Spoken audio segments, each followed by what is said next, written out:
Hello दोस्तों, स्वागत है आप सभी का आज की क्लास में।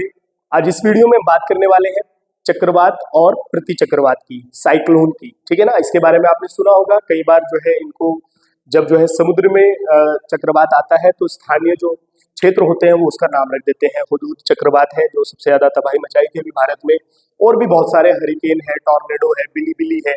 ये कहाँ पर आते हैं और कौन कौन इनका नाम देता है। ठीक है, लेकिन मेन बात मुख्य यह है आपको चक्रवात आता कैसे है, प्रति चक्रवात और चक्रवात में अंतर क्या है, कहां पर हवाएं चलती है, क्या होता है इसमें। ठीक है, तो सबसे पहले आप जो है परिभाषा के तौर पर ये याद रखेंगे, जब जो है विभिन्न वायु राशियों का मिश्रण हो जाता है, अलग अलग वायु राशि मिलती है, वायु की राशि मिल जाती है और वायु तीव्र गति से ऊपर की ओर बवंडर का रूप ले लेती है, ऐसे गोल गोल घूमने लगती है, तो उसी को हम चक्रवात का नाम दे देते हैं। ये चक्रवात जमीन की सतह पर भी आता है और जो है समुद्र की सतह पर भी आता है। दोनों में परिवर्तन क्या है, कौन सा चक्रवात ऐसा है जो जहां आएगा, कौन सा ऐसा है जो वहां आएगा। ठीक है, तो इन सब के बारे में हम बात करते हैं। ठीक है, सबसे पहले आपने चक्रवात में ये याद रखना है कि दो बातें हैं। कितनी बातें हैं? दो बातें हैं। ठीक है, जब यानी कि चक्रवात चलता है तो उसमें एक चीज होती है बाहर और एक होता है जहां पर प्रेशर उसका जो है केंद्र होता है। ठीक है, जैसे मैं आपको एक चक्रवात घुमा कर दिखाता हूँ। जैसे ये चक्रवात है, ये आपका चक्रवात चला, तो ये जहां से स्टार्ट हुआ ये इसका क्या कहलाएगा, केंद्र कहलाएगा, और ये जो है बाहरी सतह इसकी कहलाएगी। ठीक है ना, ये आपका क्या है, चक्रवात है ये। ठीक है, तो इसमें क्या होता है, यहां से आप ध्यान रखेंगे कि ये आपका केंद्र है, तो यहां पर केंद्र में जो है निम्न दाब होता है। क्या होता है? निम्न दाब। कहां पर? केंद्र में। ठीक है, किसकी बात कर रहे हैं हम? चक्रवात की बात कर रहे हैं। तो चक्रवात में केंद्र में निम्न दाब होता है और ये बाहरी जो सतह है इसकी क्या है, सतह बाहर की। ठीक है, यहां पर जो है अधिक दाब होता है। ठीक है, ये आप ध्यान रखें। तो देखो केंद्र में जो है क्या होता है, कम दाब होता है, निम्न दाब होता है, और बाहर की ओर अधिक दाब होता है। इसीलिए आपको नियम पता है कि हवाएं जो है वो उच्च वायु दाब से निम्न वायु दाब की ओर चलती है। तो इसमें जो प्रेशर बनता है वो इधर से इधर बनता है, ये आप ध्यान रखें। तो आप ये ध्यान रखेंगे कि जो चक्रवात होता है उसमें हवाएं किस ओर चलती है, तो उसमें हवाएं केंद्र की ओर चलती है। ठीक है, बाहर से अंदर की ओर चलती है। उसका कारण है कि चक्रवात में निम्न वायुदाब अंदर होता है और अधिक वायुदाब, उच्च वायुदाब जो है वो कहाँ होता है, बाहर सतह पर होता है। इसलिए हवाएं बाहर से अंदर की ओर चलती हैं। किसमें? चक्रवात में। ये आप ध्यान रखेंगे। ठीक है, तो आप यहां से ध्यान ये लिख भी सकते हैं आप, केंद्र में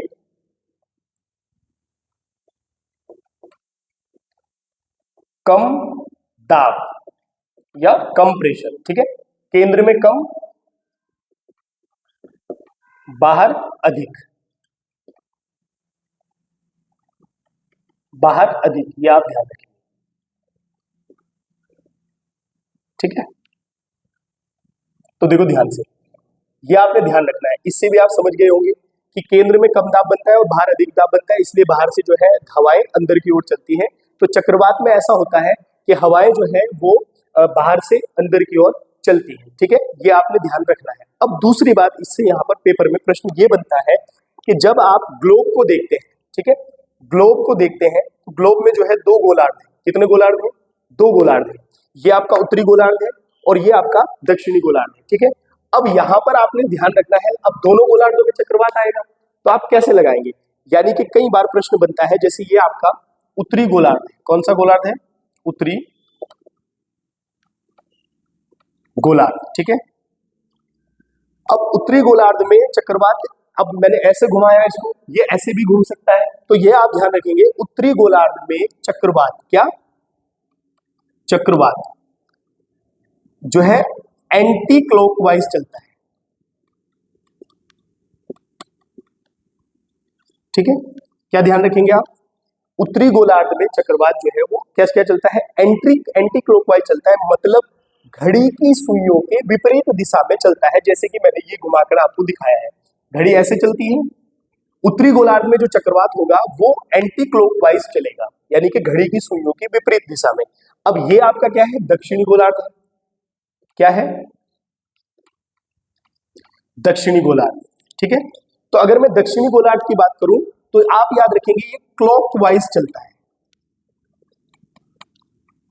ठीक है, क्लॉकवाइज चलता है, यानी कि दक्षिणी गोलार्ध में घड़ी की सुइयों की दिशा में और उत्तरी गोलार्ध में घड़ी की सुइयों के विपरीत दिशा में चलता है। कौन? चक्रवात चलता है। ठीक है, चक्रवात में जो दबाव है, प्रेशर है, वो केंद्र की जो है केंद्र में कम होता है और बाहर ज्यादा होता है। चक्रवात में हवाएं बाहर से अंदर की ओर चलती है। 3-4 प्रश्न है जो आपने ध्यान रखने हैं। केंद्र में हवाएं बाहर से अंदर, बाहर ज्यादा प्रेशर, कम अंदर कम प्रेशर। उत्तरी गोलार्ध में चक्रवात घड़ी की सुइयों के विपरीत और दक्षिणी गोलार्ध में घड़ी की सुइयों की दिशा में चलता है। ठीक है ना, ये बात हो गई चक्रवात की। अब चक्रवात के जो है प्रकार है, इसी चक्रवात को आप 2 प्रकार से देख सकते हैं। ठीक है, देखो ध्यान से, यहाँ पर आपने ध्यान रखना है, चक्रवात की हम बात कर रहे हैं, आपने ये ध्यान रखना है, एक है उष्ण कटिबंधीय चक्रवात, इसको आपने ध्यान रखना है।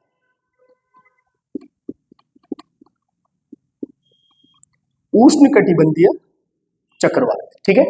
अब ये क्या है, ये कहां चलता है, तो इसको आपने ध्यान रखना है। ये चक्रवात जो है वो कर्क व मकर रेखाओं के बीच चलता है, ये आप ध्यान रखिए। देखो, यानी कि आपने यहां पर देखा है, यहां पर जो है हमारी कर्क रेखा है और यहां पर हमारी मकर रेखा है। ठीक है, तो इनके जो बीच का क्षेत्र है, ये वाला जो इनके बीच का क्षेत्र है, यहां पर चलने वाला चक्रवात जो है वो क्या कहलाता है, यानी कि उष्ण कटिबंधीय चक्रवात कहलाता है। क्योंकि आपको पहले से भी पता है कि ये इन तीनों रेखाओं के बीच का क्षेत्र जो है उष्ण कटिबंधीय क्षेत्र कहलाता है। तो इनके बीच में चलने वाला चक्रवात, तो वो भी उष्ण कटिबंधीय चक्रवात कहलाएगा। ठीक है, दूसरी बात आपने यहां से याद रखनी है, जैसे अगर हम इसकी बात करें तो ये जो चक्रवात है ये केवल समुद्री सतह पर चलता है।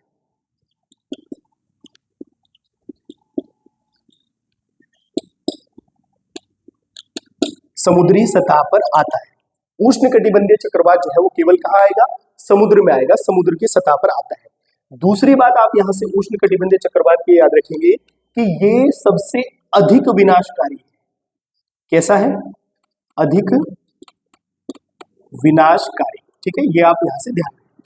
उसके बाद एग्जाम्पल के तौर पर अगर हम इस चक्रवात के एग्जाम्पल को देखें तो आपने याद रखना है, जैसे हरिकेन है, ठीक है, टॉर्नेडो है, ठीक है, बिली है, बिली ऑस्ट्रेलिया में चलता है, बिली चक्रवात। हरिकेन है, टॉर्नेडो है, ये आपका जो है बिली है, और टाइफून है, दक्षिण चीन सागर में चलता है, टाइफून को भी आप याद रखेंगे। तो ये सब जो है उष्ण कटिबंधीय चक्रवात के क्या है, उदाहरण है उष्ण कटिबंधीय चक्रवात के। ठीक है, तो चक्रवात क्या था, कैसे था, और इसको हमने 2 प्रकार से कहा, एक उष्ण कटिबंधीय चक्रवात। अब हम बात करेंगे दूसरे नंबर पर शीतोष्ण कटिबंधीय चक्रवात की। किसकी? शीतोष्ण कटिबंधीय। ठीक है, देखो इसको हम जो है डिफाइन करते हैं, एक तो हो गया हमारा उष्ण कटिबंधीय चक्रवात और दूसरा हो गया हमारा शीतोष्ण कटिबंधीय चक्रवात। अगर इसकी बात करें तो ये जो है वो 30 डिग्री से लेकर 65 डिग्री, ठीक है, कितना, 30 डिग्री से लेकर 65 डिग्री अक्षांशों के बीच चलता है।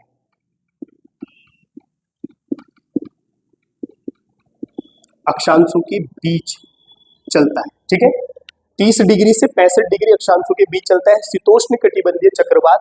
और ये दोनों गोलार्धों में 30 से 35 डिग्री उत्तर, 30 से 65 डिग्री उत्तर और 30 से 65 डिग्री ही दक्षिण, दोनों जो है गोलार्धों में चलता है। इसकी एक खासियत और है जो आपने याद रखनी है, ये जो है समुद्र और स्थल दोनों में चलता है। ठीक है, और थोड़ा सा आप ये ध्यान रखेंगे, देखो जैसे हमने उष्ण कटिबंधीय कहा था, ये केवल कहां चलता है, समुद्री सतह पर, लेकिन शीतोष्ण कटिबंधीय समुद्र और स्थल दोनों में चलता है। कम विनाशकारी है, लेकिन उष्ण कटिबंधीय ज्यादा विनाशकारी है। ठीक है, बात है दोनों ही चक्रवात, लेकिन चलने का क्रम थोड़ा सा दोनों का अलग है। चक्रवात में कम वायुदाब होता है केंद्र की ओर, अधिक वायुदाब होता है सतह की ओर, और हवाएं बाहर से अंदर की ओर चलती हैं। अब बात करते हैं हम प्रति चक्रवात की। किसकी? प्रति चक्रवात की। ठीक है, देखो अगर हम प्रति चक्रवात में बात करें तो आपने ये ध्यान रखना है, इसमें इसमें केंद्र में अधिक दाब, ठीक है, व बाहर कम, ठीक है। यानी कि प्रति चक्रवात में क्या होता है कि जैसे ये चक्रवात आपका घूम रहा है ऐसे करके, तो आपने ये ध्यान रखना है कि जब इसके हम केंद्र की बात करेंगे तो यहां पर उच्च दाब होगा। क्या होगा? उच्च दाब, यानी कि केंद्र में हाई प्रेशर होगा। और अगर हम बात करेंगे सतह की तो यहां पर होगा निम्न दाब, ठीक है। इसमें केंद्र में उच्च दाब होगा और जो है सतह पर निम्न दाब होगा, इसलिए हवाएं अंदर से बाहर की ओर चलेगी, ठीक है। बस थोड़ा सा डिफरेंस ये आपको ध्यान रखना है। चक्रवात में हवाएं बाहर से अंदर की ओर चल रही थी और प्रति चक्रवात में हवाएं अंदर से बाहर की ओर चलेगी, ठीक है ना। ये बस थोड़ा सा डिफरेंस है, आपने जो ध्यान रखना है। अच्छा, अगर हम इसके चलने का क्रम देखें तो ये आप ग्लोब देखते हैं, ग्लोब में जो है उत्तरी गोलार्ध और दक्षिणी गोलार्ध है। अगर हम जो है प्रति चक्रवात को बात करें, प्रति चक्रवात की, तो प्रति चक्रवात जो है वो उत्तरी गोलार्ध में क्लॉकवाइज चलता है। कैसा? क्लॉकवाइज, यानी कि घड़ी की सुइयों की दिशा में, उल्टा है बिल्कुल। चक्रवात का प्रति चक्रवात बिल्कुल उल्टा है, ठीक है। और दक्षिणी गोलार्ध में चलेगा एंटी क्लॉकवाइज, ठीक है, ये आप ध्यान रखेंगे। यानी कि प्रति चक्रवात उत्तरी गोलार्ध में घड़ी की सुइयों की दिशा में और चक्रवात विपरीत में चल रहा था, और ये जो है दक्षिणी गोलार्ध में विपरीत दिशा में चलता है घड़ी की सुइयों की, तो इसको हम प्रति चक्रवात कहते हैं। ये आपको ध्यान आ गया यहां से। उसके बाद अगर हम बात करें तो देखो दोनों के, यानी कि जितने भी आप चक्रवात की बात करें, इनके दोनों की चलने की दिशा अलग है। उत्तरी गोलार्ध में ये अलग चल रहा है, ये अलग चल रहा है, ये अलग चल रहा है, और जो है दक्षिणी गोलार्ध में ये भी अलग अलग काम कर रहे हैं, ठीक है।